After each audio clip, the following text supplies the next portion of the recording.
Good morning. I'm delighted this morning to introduce Dr. Keith Deere. Keith is our Director, Artificial Intelligence Innovation at Fujitsu Defence and National Security. Keith has previously worked as an intelligence officer in the RAF, as an expert advisor to the United Kingdom Prime Minister, both in Defence Modernisation on the Integrated Review and also how to deal with emerging technologies and strategies on how to deal with those. For Fujitsu, Keith is driving our digitalisation transformation so that we can lead innovation by 2025. And somehow he also manages to find time to be a reservist as well. So Keith has quite a lot of things that he manages to do. And today we're really looking forward to hearing his presentation, where I know he's going to show that technology is power. Keith. Thanks very much indeed.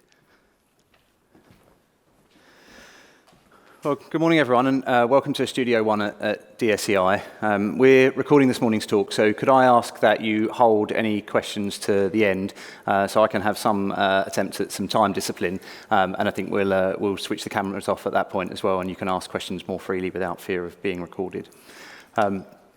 So with that said, let us begin. As Charlie says, I'm going to talk about the digital transformation of power, what I think is the fundamental shift in how we think about power in the international system, and then how that flows down, what the implications are for us in defence, with my reservist hat on, as Charlie says, and indeed in defence and national security in industry. I will first lay out the two principal premises on what I think power is, how we used to think about it and how that's shifted. I'll talk about some of the profound implications I think that has for national security and how I think it might shift our priorities. In talking about those implications, I'll pivot to talking about why in the Integrated Review the Prime Minister set his vision for the UK as a science superpower by 2030, and then derive from that ambition why it is that we are tilting to the Indo-Pacific, although perhaps after last night's news of the UK, Australia and US alliance, that might need less introduction than it did 24 hours previously. But I'll also talk about why the Integrated Review put Japan so central to that, the lessons that we can learn from Japan, and then having described a bit their digital transformation of society as Japan describes it, what that means for the advent of the Metaverse, and we'll have a bit of fun pushing conceptual thinking, talking about Mark Zuckerberg's idea of what the Metaverse is, and describing what I think it means for national security. And whilst it is fun, I really want to engage with all of the audience in questions, and those of you watching the recording, please come back to us afterwards, to understand what that means for us and how we might get after it. I think it will be a key source of power, and perhaps the exemplar of the digital transformation thereof. So I wanted to start with talking about how we used to think about power. As it says there, power isn't what it used to be. We once had a very clear idea of what power was in the international system. Power, as Lawrence Friedman describes it, is the ability to get things done. It's the ability for us to achieve our objectives in the interests of our citizens on the global stage. And it doesn't have to be power over others. It usually, if not always, means power with allies and partners, all of those that wish to work with us to make the world a better place and us all more prosperous and more secure. When Harold Macmillan was in power, he kicked off the foreign policy study, which was, in the day, in 1960, the equivalent of the Integrated Review that I had the privilege to support through number 10 last year. In Macmillan's conception, he asked his Cabinet Secretary, Norman Brooke, to write him a memo on what power was and how the UK could go about securing it in this post-war era. And Brooke's 1960 future policy study is an absolute exemplar of clear-eyed thinking on national power. Brooke's conception said very clearly that power was dependent on economic might, economic strength. And I have read no description of strategy that doesn't recognise that your military power, your economic power, your diplomatic and military power, your ability to get things done is fundamentally premised on economic power. But Brooke went further. He said, OK, if that's true, so what? And he said, well, we can measure power as it was in the machine age at the time through steel and energy consumption. And then he's noted that steel and energy consumption, the fundamental limitations were demographic. Demography was not quite destiny, but it was close to it. And then you can see there's some excerpts there, I think maybe just about visible, or maybe not. But they describe the UK steel and energy consumption and compare the UK's performance to other nations. What they went on to note was that no matter how good the UK strategy, in fact, I think he said even if the UK doubles its net income in the next 25 years, so completely doubles the national net income in the next 25 years, whilst our absolute standard of living would significantly improve, our relative position in the international system would decline. And that would be because the USSR, the Western Europe as they described it, the US, and he said also India and China, if those nations got their strategies right, they would be able to create more power because they had more people to produce that electricity and that steel, and then to make things with the products that came out of it. So Macmillan's strategy was absolutely clear-eyed. Where power is the ability to get things done, strategy is the art of creating power. And Macmillan said, well, we can only create so much. And so they had a strategy that tried to maximise the UK's influence through allies, tried to take risks in certain areas, and tried to invest in others to keep the UK up as far as it could. I would suggest that fundamental equation has now changed. I think what we are living through now is the complete digital transformation of power, where once the size of your population meant you could build more, create more, your service industries could take on more customers, and you could process more information, so ultimately you could create more wealth. You could also create more people to fight and operate military equipment in larger military forces. So get your strategy right, and you could translate your large population into economic might and ultimately into military power. But that's changed. Smart strategy today is no longer constrained by demographic limits. Today, automation, robotics, and AI enable nations to scale all of those industries. So you can see some of that. You can see it already in the stock exchanges where bots trade with bots. There are no people on vast elements of the stock exchange. You can see it in fields which once had tens, if not hundreds of people that tilled them, and today have one or two machines that sow, till, and reap. And perhaps, in fact, already increasingly in the UK, they are being robotised, so there aren't even one or two people tilling those fields. You can see it in increasingly robotised warehouses that Ocado operates, the increasing automation of transport. You can see it in the automation of manufacturing. And we all see it in our everyday lives. Go into a supermarket, and there's probably one person overseeing 30 tills where there would have been 30 people on every single one. Go into a bank, and there's one teller to serve you. The point being that we have decoupled economic growth and economic might from demography. And what that means is where once the UK was constrained, all we could aspire to was ultimately a relative decline in relation to others and to try to slow that decline. Or a country like Japan, which in the 60s was on the up, could only hope to grow to a certain limit and then would have to cap out at that point. Today, that constraint is removed. Perhaps the ultimate exemplar of this is the entertainment industry. In 2004, Blockbuster employed 84,000 people, and it made $6 billion a year.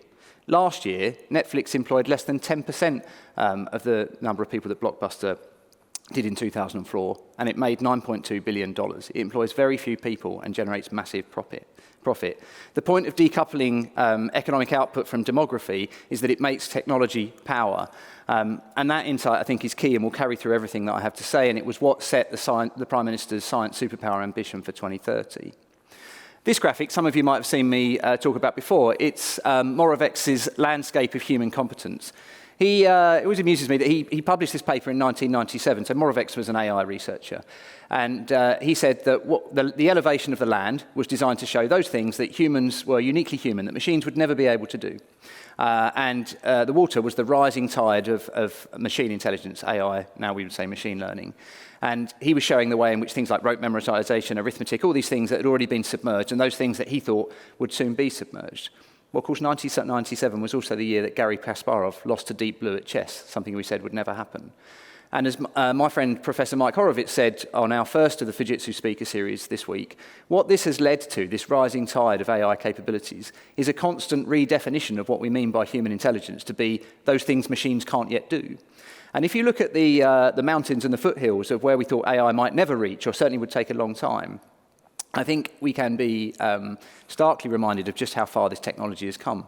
On our stand, for example, you can see AI creating art. It's a GAN, a machine learning algorithm programmed by Professor Algamel at Rutgers University. It's trained on all of the schools of art and artists, just as an art student would if they were to go to, say, St. Martin's or one of the world's leading art universities. But it doesn't just reproduce, it reinterprets, it goes beyond, it creates new and novel competitions. That's true now of cinematography. If you look at what GPT-3 is doing for language, it's producing poetry, which some argue is better and certainly is much greater in quantity than humans could ever produce. And increasingly, chapter by chapter, it's getting better at writing. We have shuttered news outlets now that are replaced completely by automated news agencies.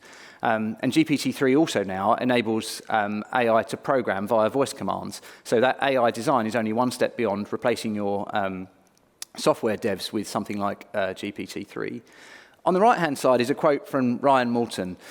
Moulton was mimicking a modern artist with a neural network, and he trained this thing, and then it began to produce art that is astonishing. I'd encourage you to Google, as it were, and look up Moulton's work. It's really, really impressive. And he then wrote a blog when he'd finished it, and he said, look, I am aghast at what I've produced. You can refine your craft for 20 years, work for days on a piece, but it's produced in a flow by a stream of AI-generated art and at a volume that no human artist would ever match. He talks about the quality of the image, leaving him with a sinking feeling in his gut and how he couldn't sleep for the rest of the night. He said, my daughter wants to be an artist. What should I tell her? AI is now coming for artists, and my contention has been for a long time that things like AlphaGo Zero show the way in which AI can be creative in complex strategy games as well, and that it won't be long before it's dominating our best military commanders on the battlefield. So instead of going to art school at St Martin's, it will go to Staff College at Shrivenham, and it will come out with all of the knowledge of history of how we have fought battles. And you might say, good morning, General, would you like to fight this battle in the style of Sun Tzu, Hominy, or Clausewitz, and go on from there as it plans for you. So I think this is absolutely key and begins to show you just how far we're going in the capabilities of AI and machine learning. So technology offers massive possibilities, and we've described some of those in talking about freeing economic production from demography, and we've talked about it in what AI can do, even going so far as to suggest that the absolute tips of the mountaintops of Moravec's landscape of human competence are now in danger of being submerged beneath the rising tide of AI. But of course, it's not all good news. Whilst operationalizing and commercializing these technologies is key to the future, you also need to manage them because they create new risks. So I'm just going to rattle through a few of those, and perhaps we'll pick up in questions any that you might want to delve deeper into. Technology now moves the life of the mind into borderless cyberspace. It allows states and groups to harness digital networks for malign evangelism, creating cohesion-eroding misinformation and then distributing it at scale to many, many people, micro-targeting it to those individuals. It has positives. It connects the like-minded to act for the global good, which is tremendous, but it also connects the grievance nurturing with the disaffected, the exploitative with the vulnerable. Today, technology tracks our lives in detail that is astonishing, that no human would ever be able to do. It is said that technology now knows us better than we know ourselves, and that is beginning to create questions around our agency, how much we are in control of our own decisions, and of the power that it hands to those behind the tech, whether they be large multinational corporations or states. It's creating privacy-invasive, data-hoarding, manipulative surveillance capitalism, which sees humans as products to be exploited and seeks to manipulate our agency such to limit our choices. But it also creates digital authoritarianism, where states seek to manage their citizens through mind control and management of opinions. Technology also risks eroding cohesion by increasing inequality. Yes, it may be, as some argue, that AI, automation and robotics will create new jobs even as it destroys others, as an awful lot of economic creative destruction has. But it won't help all people equally, and others will be left behind if we don't act. There will be fewer people. That's the fundamental point of the decoupling economic growth from demography. So it is in real danger of exacerbating inequality and further challenging our system. It also makes data a source of both profit and power, and therefore a source of international competition as they compete for our citizens' data. Data that is available to buy if you want to run a marketing campaign in the UK is available from the same data brokers in Moscow and Beijing. You can get incredible levels of detail on British citizens just by buying it. It also accelerates decision speed. So on the stock market today, decisions are taken in microseconds. We started to worry about that. Well, what if human error causes what they call flash crashes through, many of you have heard of fat finger or fat thumb error. So they said, well, we better put a speed bump in just in case that happens. that speed bump is 2 microseconds long. It's faster than the camera's flash. It's an algorithm watching the algorithm.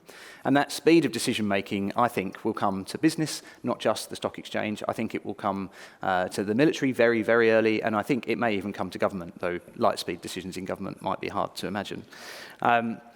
Technology also is beginning to ask us what it means to be human through gene editing, bioenhancement, neurotechnologies, and things we've already talked about like AI and automation and augmentation. It is blurring the boundaries between human and hardware, man and machine. We're going to have to answer some really hard questions because, again, that could not only could that give us massive advantages, but it will also exacerbate inequality as those with access to those kind of enhancements accelerate ahead of those left behind. We will no longer have, all men may no longer be created equal in this brave new world that we're moving into. The point is that if you fall behind in developing and exploiting these technologies, in commercializing these technologies, your national power will decline. There's significant risk. But so too, if you adopt these things unthinkingly, if you don't manage the adoption of new technologies, your power will also decline. And with it, your citizens' security, prosperity, and agency, your power with others, your ability to get things done. Technology also allows old risks to manifest in new forms. So 2 threats to all countries that are time immemorial: organised crime and state threats. Today, those threats harness technology to increase the threats that we face. So we'll start with organised crime. Increasingly, organised crime adopts technologies much faster than our law enforcement agencies globally, and particularly our international bodies, making it very difficult to track things like fraud and illicit finance and enabling them to find gaps in our legal systems and our democratic systems, our structures, to exploit them. One example, for the sake of time, fraud and illicit finance are massive. It's been said that London is the global capital of illicit finance. It costs the Chancellor of the Exchequer £290 billion a year. £290 billion a year. Imagine what we could do with that money. Not only that, that money flows into the hands of organised criminals and corrupts. It causes violence between those groups as they compete for that money, and ultimately, therefore, it brings harm to our nation's streets. Organised crime is now a systemic competitor.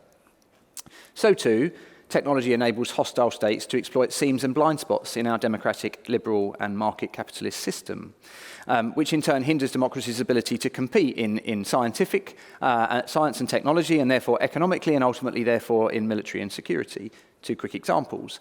We've known since the late 1980s, early 1990s, that Russia employs something called active measures, as Gordievsky talked about, sabotage, misinformation, subversion, a whole raft of things. Today, many of those things are done through the internet, and they're done online. I could give you many examples, but we're pressed for time, so I shall move on. But that nexus of state power, criminal oligopoly in Russia, and organised crime is a real threat to the UK, and it's facilitated through technology. And I think we need to start understanding just how big a threat that is to our prosperity, agency, and security. So too for states. I'll give one example. The author Anne-Marie Brady, who lives in New Zealand, has written about the way China employs something that in translation she describes as magic weapons, as the Chinese describe them. The idea is that magic weapons will enable the Chinese Communist Party to, as they say, win without fighting. It's done through espionage, it's done through geoeconomic measures, it's done through informational measures, it's done through intimidation, through subsidizing massive companies in order to gain a hold over key infrastructure. And yes, that includes things like, the Hinkley Point nuclear power is one example. It said that China would have the ability to turn the lights off in the UK. Most of the power supplied to London is supplied by a Chinese company, so true to the southeast. The point is that some of this might well be a legitimate development of China's economic interests, but there is no question that in a state of conflict, it's also a vulnerability. And it may therefore, given Anne-Marie Brady's analysis, not be an accident that things like the Belt and Road Initiative and these kind of efforts overseas create dependencies and they create vulnerabilities for the countries that adopt these technologies. What does that mean? Well, it makes technology critical national infrastructure. It means that increasingly, 80% of critical national infrastructure, even under what I think is far, far too narrow a definition of CNI, is in private sector hands. It's not under the control of the state. So it's very hard for governments to manage who companies work with. And it raises really profound questions about how our market capitalist system works. It makes data and digital infrastructure critical national infrastructure, which they are not currently. Japan has just redefined both to be CNI. India has said that it's pursuing the idea of data sovereignty, so others can't exploit their citizens. And of course, China has long pursued that approach. There are things we need to think about. It might well be that significant investment in any particular military capability may be creating a kind of modern Maginot Line, where yes, you can hold the line in a certain part of the world. Yes, you can do really significant things overseas with your military force. Yes, you can create power, and it might be sound military strategy. But ultimately, if your real critical vulnerability is at home, your priorities may well be flawed. You might find that another country is able to win without fighting by exploiting those concerns. And I think we need to start thinking about what that means for our ability to get things done in the international system. So I've talked about power as the ability to get things done, as strategy after Friedman as the art of creating power. In the IR, we talked about the UK and the Prime Minister's vision of the UK as a science superpower in 2030, and we said that in order to achieve that aim, there were 4 key metrics of national competitiveness in the 21st century. They were the ability of a country to commercialise, operationalise, exploit, and manage new technologies. I thought I'd briefly define each of them, partly because something of an academic bent, but partly because I think it's crucial if you're to achieve your objectives by 2030. So on commercialisation, in the last rigorous study, the UK was 26th of the EU 28, this was in 2017, on the ability to bring new inventions to market. And that is not great performance. We do really well on innovation indexes and research indexes because our research, architecture and infrastructure, our universities are superb, the 3rd in the world. But we don't do so well in bringing new technologies to market. If we're to be a science superpower, that is the fundamental thing we have to address. Secondly, operationalisation. For militaries and for national security more broadly, and indeed government, we need to be orchestrating and operationalising these new technologies very quickly. That means the state harnessing things like cognitive technologies like quantum, digital annealing, AI and automation to facilitate and improve our decision making. Similarly, exploiting new technologies, that might mean that another state or a private sector or somewhere else has developed a technology that your own country has not. But you need to be able to adopt and adapt that technology rapidly, and you need to be able to either gain an advantage through doing so, or at the very least neutralise the advantage that another nation has. Think quantum. It might well be that it isn't a UK company that makes the fundamental breakthrough in quantum computing. I mean, it could be, don't write the UK off, but it might not be. And then we need to be prepared to catch up and catch up very quickly. We must be quantum ready. And lastly, I think I've talked about manage already, but what I mean by manage is the ability to anticipate the challenges that technology will bring us, not just reacting to what's come, but anticipating what's next and having a plan in advance to act to address the challenges that will pose. And those challenges will be social, they will be economic, they will be political, and technology will present us significant opportunities and risks. So we must be able to manage, to anticipate and act to address the challenges technologies will bring and have plans to do so.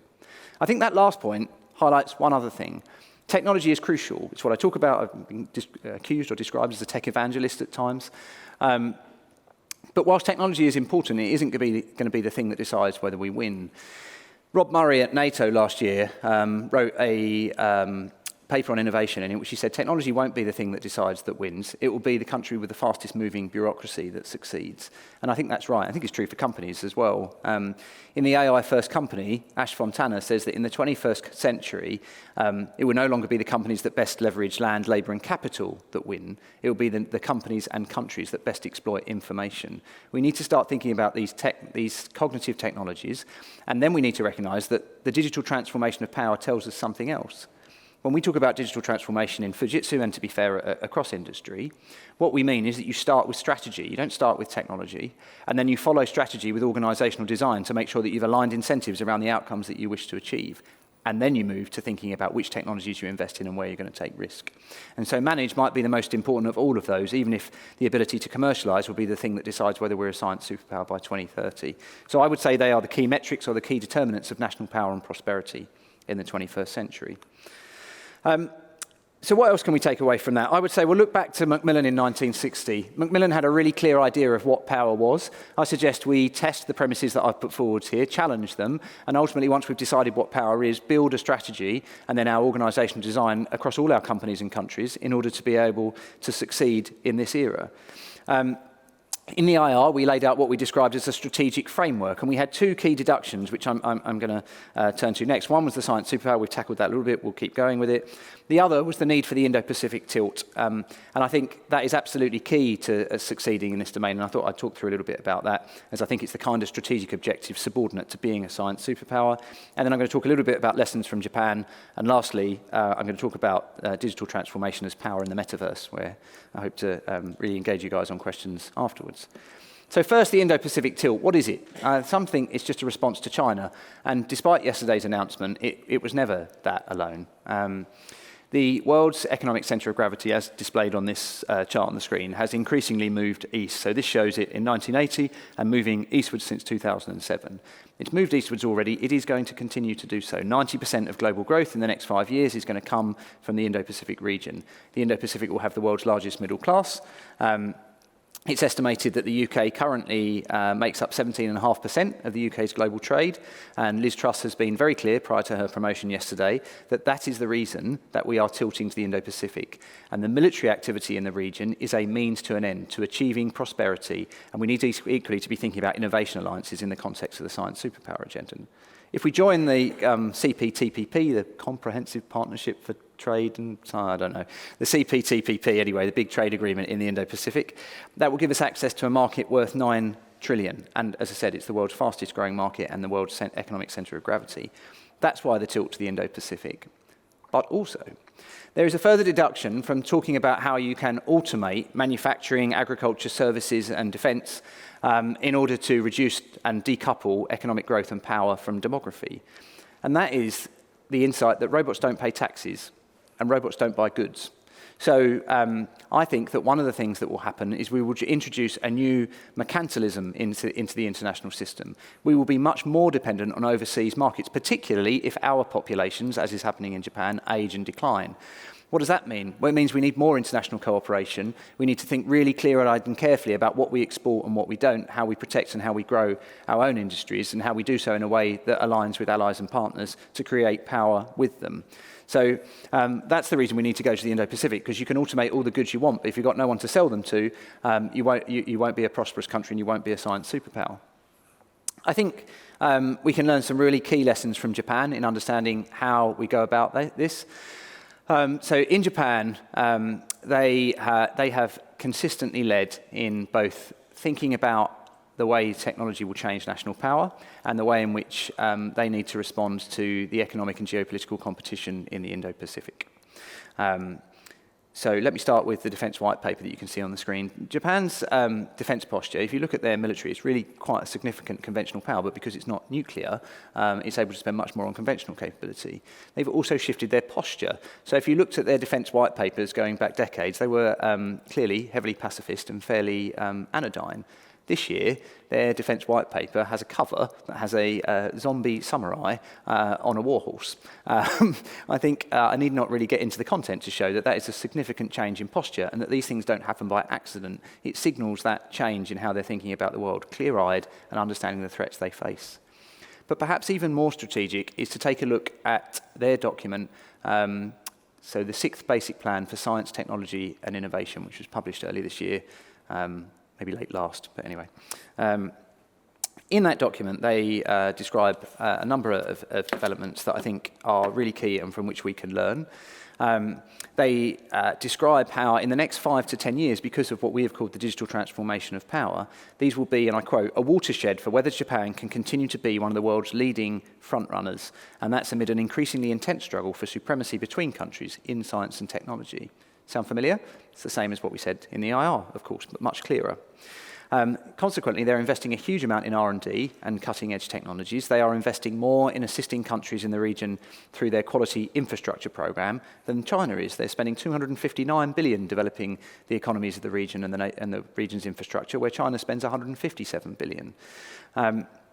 Japan has this concept of Society 5.0, in which they describe as the complete digital transformation of government and society. They talk about the fusion of the virtual and physical worlds. They talk about the digital transformation of society. That's the key thing, where everything will have its own digital twin. And I think therein lies perhaps the key thing we can think about and must think about, and I think perhaps are not in the UK.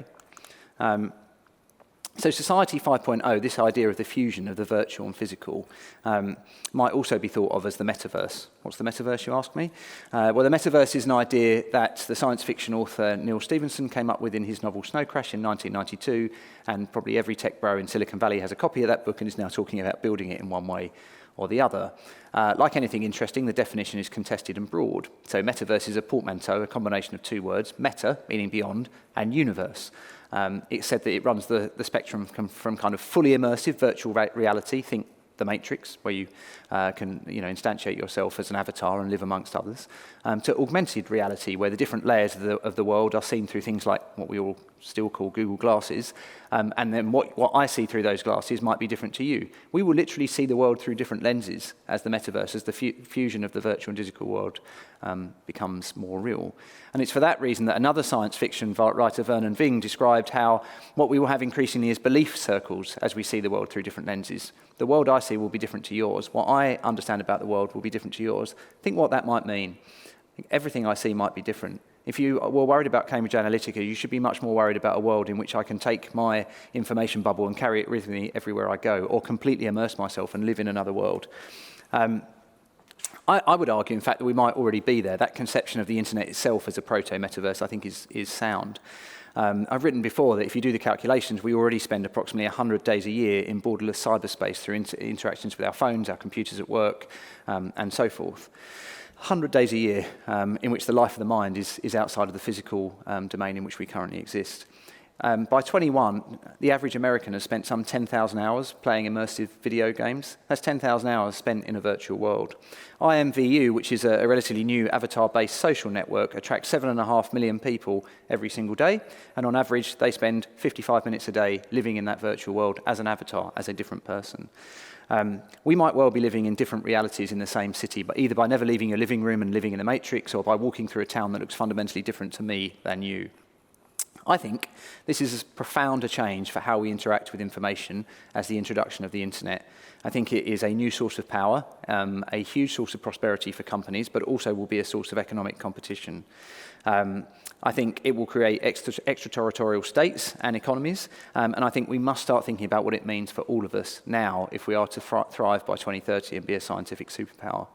The problem, I would suggest, is that digital twins, which we describe in the UK either as connected digital twins or as cyber-physical infrastructure, are currently things that sit on the agenda for BEIS, the Department of Business, Energy and Industrial Strategy, and the Department of Culture, Media and Sport, but not on the radar of the MOD or our national security agencies.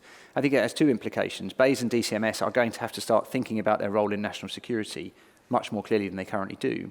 And the MOD and the agencies are going to have to start thinking much more about technologies they're currently not thinking about. Let me give a couple of examples of how I think they will digitally transform power. So the first is an example that is here now. I'm going to talk about Axie Infinity first, and then second, refer to the quote from Mark Zuckerberg on the slide. Axie Infinity is a funny game. You should Google it. It allows players that enter this game to collect, breed, raise, and battle these funny looking little creatures. Just a game, right? But maybe not. When COVID-19 sent the world home earlier this year to work from home, an awful lot of people in less well-off parts of the world were instantly made redundant. There was a guy in the Philippines who found himself redundant and started playing this game. The interesting thing about Axie Infinity is that all of those transactions are instantiated as non-fungible tokens, fundamentally the basis of cryptocurrencies. And he found that he was able, by downloading an Ethereum wallet, another cryptocurrency, he could translate the transactions in the game from NFTs back into Ethereum, and then from Ethereum into what we would describe as fiat currencies, real money, if you like. This guy found that he was making, in his old job, $200 per month before he was made redundant, and now he's making $500 a month in what I would say is the metaverse. He posted this on Facebook to tell his mates about it. Between him posting in June and August, the number of people playing Axie went up by 900,000. There's now people playing in the game in Indonesia, not just the Philippines, in Indonesia, all across the Indo-Pacific and as far afield as Brazil, Venezuela, and increasingly across South America. These are people making real money with real skills in the metaverse. And they're going further. There's virtual land in this virtual world, and many of those people that have made money are now investors. They buy land, which now costs $1,000 a plot. Why? Because just like in the real world, real estate has value. There are economies emerging.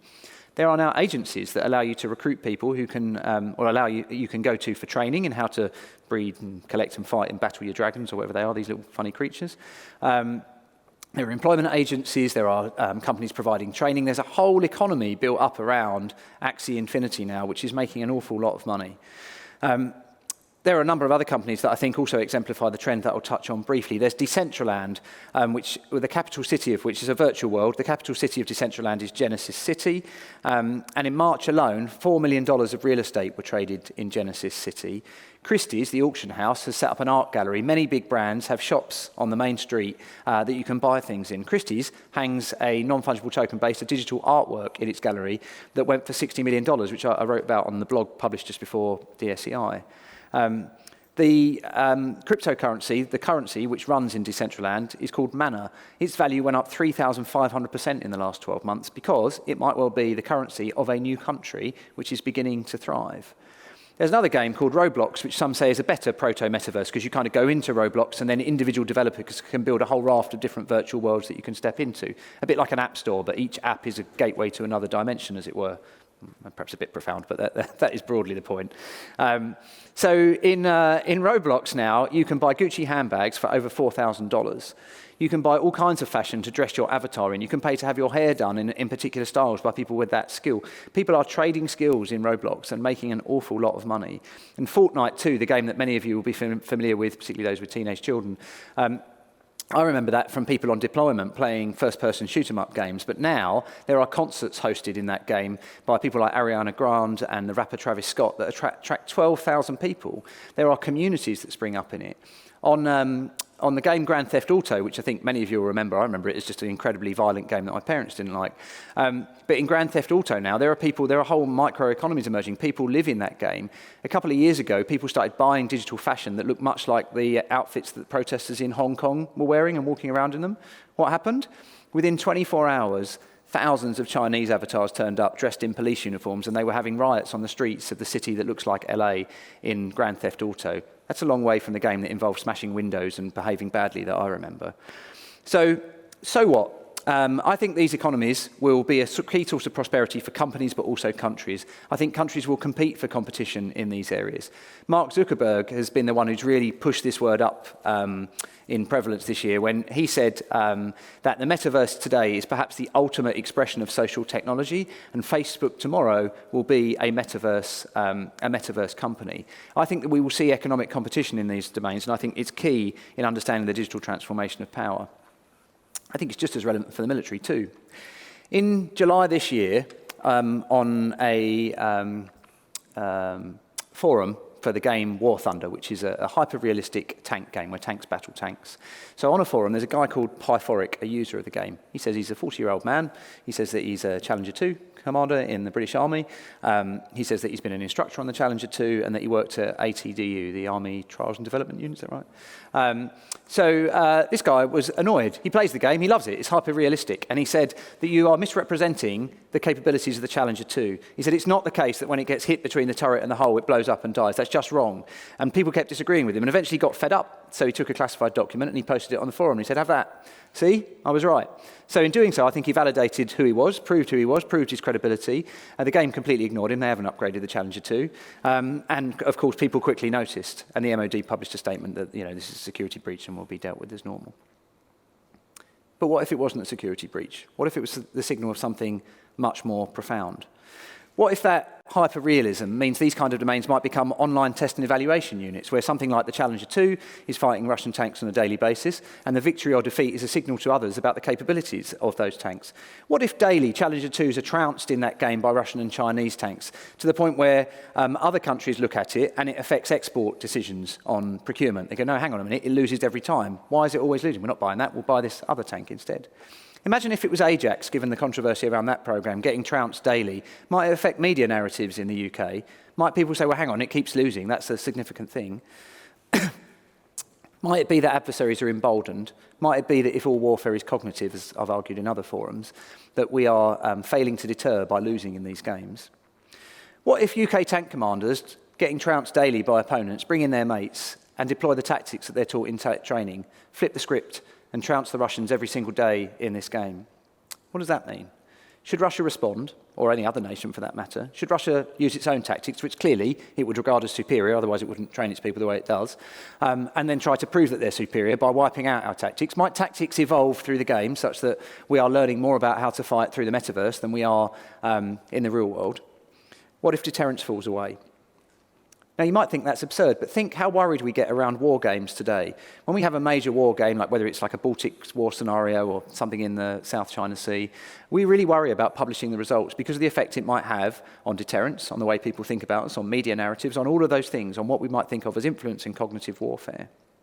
So you might be listening to all this and think Keith's gone mad, he's completely off on one, and you might think this is too far-fetched. So let me give you some facts that suggest this might not be tomorrow, but potentially is already today.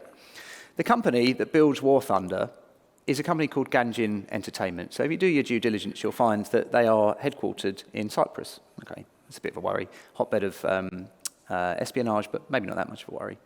No. They were founded in Moscow, and their main offices are still in Moscow. Last year, the Russian Ministry of Defence's Information Systems Department funded Ganjin and War Thunder to showcase Chinese and Russian tanks, and showcase their capabilities. And show their tank performance. What if this isn't tomorrow, but is already here? Maybe that wasn't just a security breach. I also think we need to think about these proto-metaverses as areas of cognitive competition, as areas of competition for influence. On the slide, I mean, it might be quite difficult to see, but you can still find this on Twitter, and there's the link below for anybody who wants it. A guy called Brigadier Namir in Iran, who'd worked for Mahmoud Ahmadinejad in his information systems ministry and then was running for president last year, or at least announced that he was going to run for president, gave a really quite remarkable speech. If you click translate on that, if you look it up, you can still read it as reported at the time. He said that he thought that, sorry, give me a chance to flip there. There we are.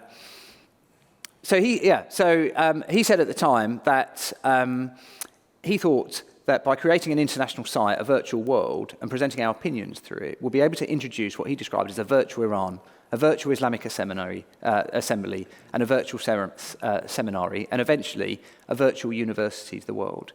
He was talking about a borderless virtual Iran that could recruit citizens in every single country to join it. He was talking about a proto-metaverse in which Iranian influence is extended by people coming to choose to live in that world. He was talking about a way in which Iran might significantly expand its influence in the metaverse. What would that mean if our citizens were living in a virtual world created by Iran? We wouldn't know, but might it affect their opinions and their actions? I would suggest it would. Might it affect Iran's ability to generate revenues? I would suggest it would, given what we've said. Might it mean that many of the wars fought in the metaverse might be fought by and through and in a metaverse controlled by Iran? Or maybe.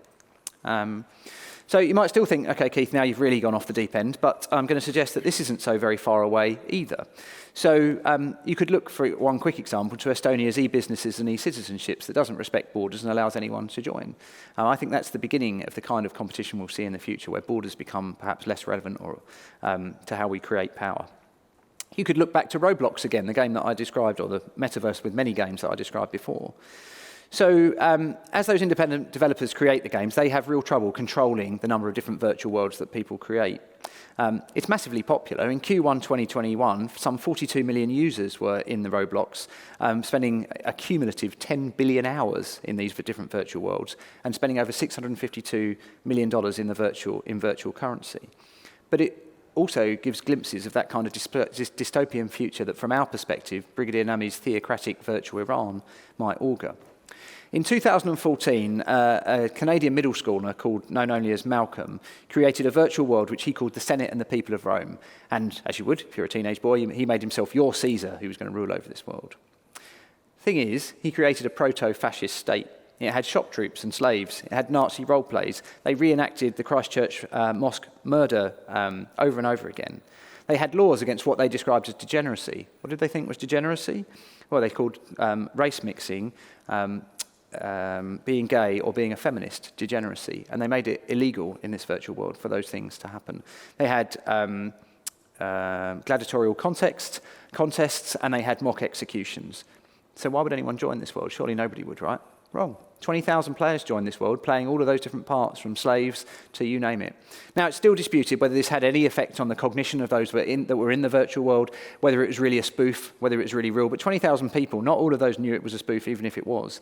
And I think it gives a glimpse of the kind of virtual world in which our cognition will be so enmeshed in the metaverse that it will be difficult to tell what's the computer and what's the machine, what's the mind, as we live in these virtual worlds. And I think it's a really neat example of the kind of cognitive competition we're going to face, and the kind of thing we need to start thinking about now if we think of technology as power, as the digital transformation of power as fundamental to the future.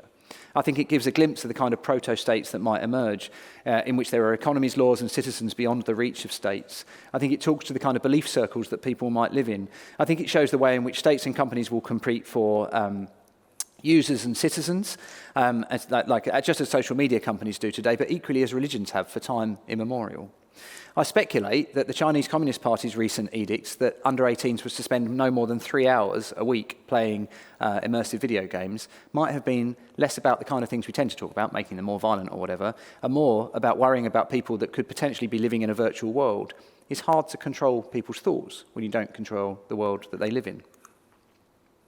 So where are we as I conclude? I think we are living through the complete digital transformation of power. I think it transforms the international system. I think it frees countries from their dependency on demography to create power, enabling robotics, automation and AI to scale economies and to scale military forces to deter and fight. I think it makes technology power itself, and I think that creates new risks and enables old risks to operate in new ways. I think the metaverse is the absolute exemplar of the kind of future-facing technology we're not thinking enough about, because it augurs profound changes for power in the international system. I think in response, what we need is a clear planned strategy, something that says this is where we think we'll be in 2030 and works backwards, setting objectives, taking risk and making trade-offs. And we have to be as clear-eyed as Macmillan was in developing that and defining what we mean by power. We must test the arguments I've put forward and others have put forward. They won't all be right, but we need to get this right. And I hope I've at least demonstrated the case for really engaging with the challenges we face. Of course, a planned strategy is never enough. It's essential, and we mustn't overlook it. But we also need an adaptive strategy that senses, adapts our organisations, and responds to new and emerging threats. Because there will be things that I haven't thought of and no one has thought of that emerge in that decade. But that's not an excuse for not having a planned strategy. Good strategy walks on 2 feet. I think that the digital transformation of power redefines critical national infrastructure and the threats we face. It upends our security spending. I think CNI, the threats to CNI might be far more serious than the threats to our military forces. So I think, in summary, to get there, we need a very clear-eyed strategy, and we need it now. I think that the digital transformation of power demands it.